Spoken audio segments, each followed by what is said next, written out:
Kag sa good vibes, ang Negros Occidental TLDC ang nagapasalamat sa isa ka tampad nga security guard nga nakakita kag nag-uli sa isa ka box nga nagaunod sa mga native nga mga bags nga himo sa mga magagmay nga mga negosyante.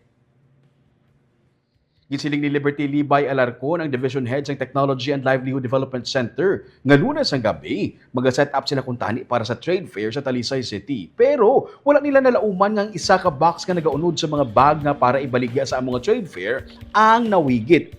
Ila ini nga ginpa-blotter kag ginpa-post bisan pa sa Facebook.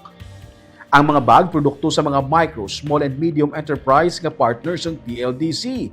16 ka mga bag ang unod sini. Pagkaaga, nagabaton sa message si Libay gikan sa kay Dindin Arnaiz nga isa ka security guard.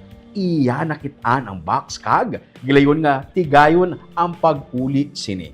Wala man nakita sa guard ang post o kung panawagan. Nalipay si Libay nga nagmato-mato contact sa ilang guard para mabalik ang nakitaan niya nga box. Para kay Libay, nagapasalamat siya kag dalayawon ang pagkatampad nga ginpakita ni Arnaiz. Lipay gid kami kaya at least na recover ang bag.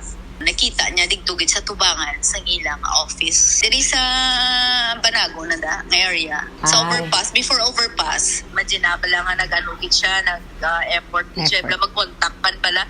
Mula sa kakita gan isang post, nakita ya lang to yung mga numbers nga ra sa sulod.